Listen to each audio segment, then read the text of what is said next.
কি আমাদের হাজার বছরের আগের ইতিহাসে যাবেন?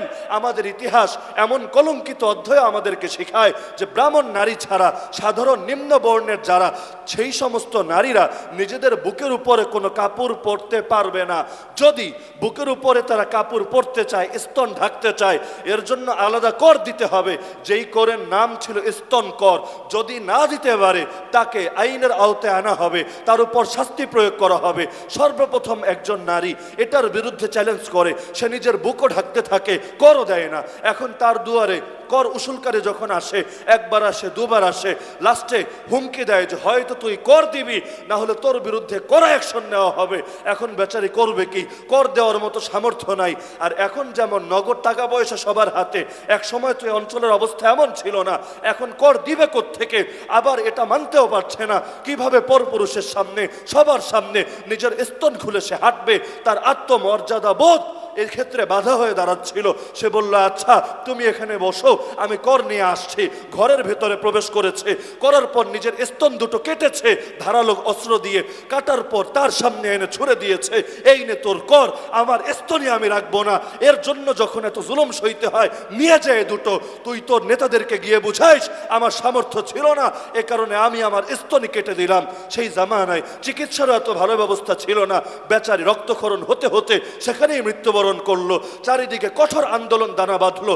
এক পর্যায়ে আন্দোলন বড় হতে হতে থেকে পুরো তৎকালীন অঞ্চলটাই তো ছিল ভারতবর্ষ, সে অখণ্ড ভারত থেকে এই কুসংস্কারকেই দূর করা হলো। তা হাজার বছর আগে আমাদেরকে ফিরিয়ে নিয়ে যেতে চাও, কি ছিল হাজার বছর আগে? এমন কি একদিকে বলে হাজার বছর আগে সংস্কৃতি, আর একদিকে ইম্পোর্ট করে পশ্চিমা বিশ্ব থেকে মেয়েদের ছোট্ট ছোট্ট পোশাক, যে মেয়েরা নিজেকে যত আবৃত করবে সে তত স্মার্ট, যত অনাবৃত রাখবে সে তত স্মার্ট, আর ছেলেরা যত আবৃত করবে তত স্মার্ট। আপনি ব্লেজার গায়ে দিয়েছেন, স্যুট পরেছেন, কোট পরেছেন, আপনি সুন্দর করে সেজেছেন, আপনার বুকের পশমও দেখা যায় না, কোনো কিছুই দেখা যায় না, আপনি হলেন স্মার্ট।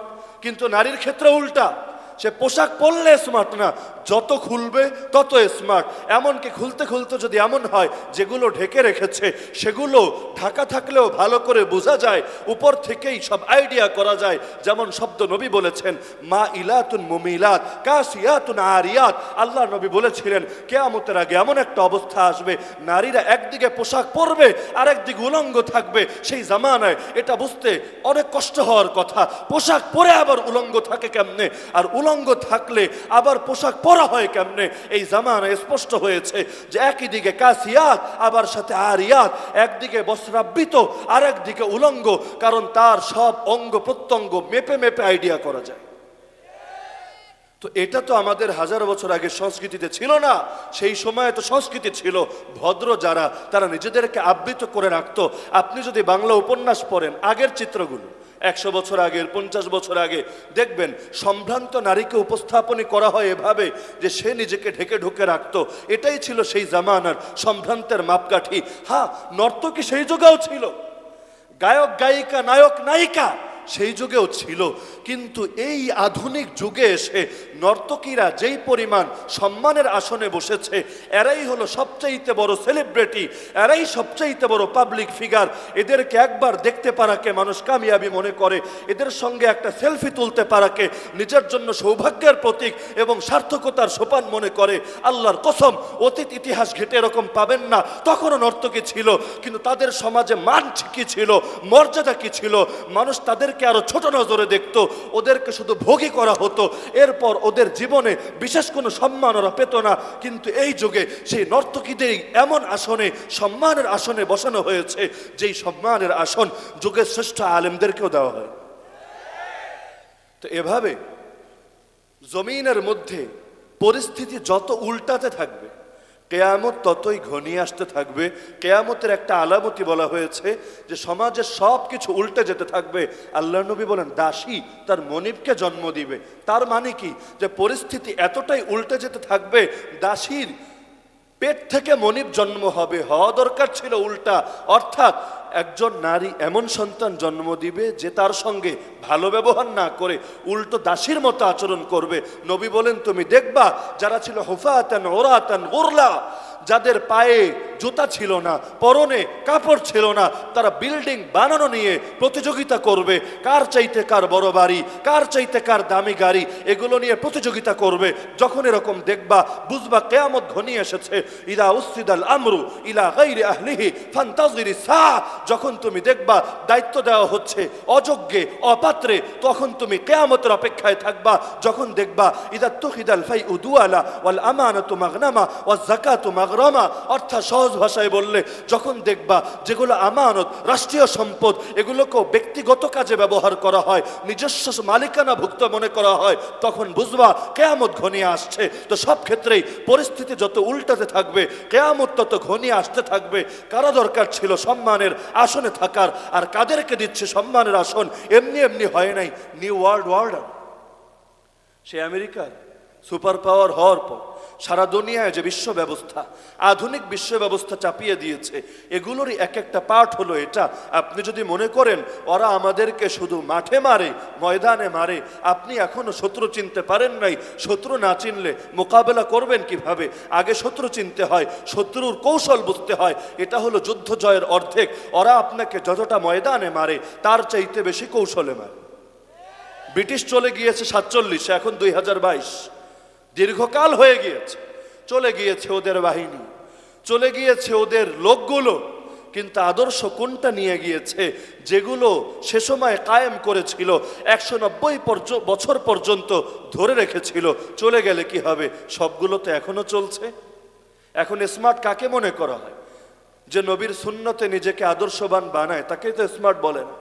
যে দাড়ি শেভ করে, যে পশ্চিমা বিশ্বের পোশাক আশাক পরে ওদের মতো সাজুগুজো করে, তাকেই তো বলা হয় স্মার্ট। অপরদিকে যে আল্লাহর নবীর মতো নিজেকে বানায় তাকে তো স্মার্ট বলে না। আধুনিক শিক্ষা কোন শিক্ষাকে বলা হয়? কোরআনের শিক্ষাকে। আধুনিক শিক্ষা তো বলা হয় না। অথচ কোরআনের চাইতে, সুন্নাহর চাইতে বেশি আধুনিক কোনো জিনিস হতে পারে না। কোরআন কখনো সেকেলে না, কখনো সেকেলে হবেও না। তিবিয়ানাল লিকুল্লি শাই। আরে তোর দুনিয়া কত উন্নত হবে? এখন তো মাত্র 2022, যদি 4022 হয় সেই সময়ে কোরআন সর্বাধুনিক থাকবে। শুধু আধুনিকই না, সবচাইতে বেশি স্মার্ট থাকবে। শুধু সাধারণ স্মার্টই না, সবচাইতে বেশি পারফেক্ট থাকবে। শুধু সাধারণ টেনে টুনে উপযুক্ত না। কারণ আমরা আছি বর্তমানে, আর আল্লাহ যেই কিতাব দিয়েছেন সেটা শুধু এই যুগকে সামনে রেখে দেন নাই। আল্লাহর সামনে অতীত, বর্তমান, ভবিষ্যৎ সব একই সমান। এখন থেকে 1000 বছর পর কি হবে আল্লাহ জানেন। আল্লাহ জেনে কিয়ামত পর্যন্ত দুনিয়ায় কি হবে সবকিছুর সমাধানই এখানে দিয়ে রেখেছেন। তো 1000 বছর আগের সংস্কৃতি ফিরাতে চাইলে জাতপাত প্রথা ফিরাতে হবে। মানুষে মানুষে পার্থক্য থাকবে, যেমন পার্থক্য এখনো করা হচ্ছে। আপনি টাকাওয়ালা, আমি গরিব। আপনি সমাজের এলিট, আমি সাধারণ। আরে আপনি আধুনিক শিক্ষায় শিক্ষিত আর আমি ধর্মীয় শিক্ষায় শিক্ষিত। আপনি এলিট আর আমি সমাজের থার্ড ক্লাস নাগরিক। আপনি ক্ষমতাধর আর আমি সাধারণ মানুষ। আপনি VIP, VVIP, very important person, আর আমার সময়ের কোনো দাম নাই, আমার মালের কোনো দাম নাই, আমার জীবনের কোনো দাম নাই। এগুলো তো ইসলামের শিক্ষা ছিল না। ইসলামের শিক্ষা ছিল ওমরের মর্যাদাও যেমন আর রাস্তার বেদুইনের মর্যাদাও তেমন। যেই সময় ওমর 2টা চাদর গায়ে দিয়ে খুতবা দিতে উঠেছে, এক সাধারণ বেদুইন পর্যন্ত আপত্তি করেছে, ইয়া আমিরুল মুমিনিন, আগে আমার প্রশ্নের জবাব দিতে হবে, তারপর আপনাকে খুতবা দিতে হবে। আচ্ছা কি প্রশ্ন তোমার, বলো। আমার প্রশ্ন হলো, রাষ্ট্রীয় কোষাগার থেকে আমাদের সবাইকে একটা করে চাদর দিয়েছেন, আপনার গায়ে 2টা চাদর দেখতে পাচ্ছি, এই ও চাদর নেওয়ার অধিকার আপনাকে কে দিল? তখন জমিনে এই আধুনিক শাসন ব্যবস্থা ছিল না, নিউ ডেমোক্রেসি আসে নাই। ছিল তো আল্লাহর নবীর শেখানো শাসন, কিন্তু বাকস্বাধীনতার যে চর্চা সেই ওমরের যুগে ছিল 1450 বছর আগে। এই নিউ ডেমোক্রেসির যুগে এসেও সেই বাকস্বাধীনতার নমুনা আপনি দেখতে পাবেন না।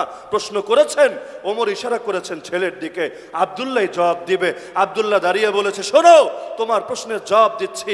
আরে এই একটা অতিরিক্ত চাদর যেটা বাবার গায়ে দেখতে পাচ্ছ সেটা তার না, সেটার মালিক ছিলাম আমি। সবাইকে যেমন একটা দিয়েছেন, নিজেও একটা নিয়েছেন, আমিও একটা পেয়েছি।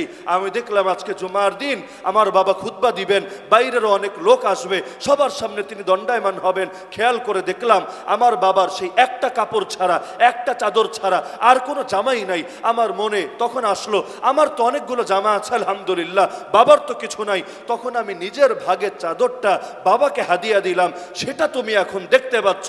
আল্লাহর কসম আমার বাবা কোনো জুলুম করেন নাই।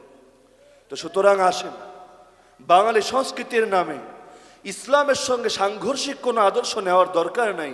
একদিকে বাঙালি, একদিকে মুসলিম, দুটো নিয়েই বাঙালি মুসলিম সংস্কৃতি, যেটা আমাদের পূর্বপুরুষরা, হকপন্থী ওলামারা, দায়ীরা আমাদের নিকট পৌঁছে গিয়েছেন, সেটাই আমাদের জন্য যথেষ্ট ইনশাআল্লাহ।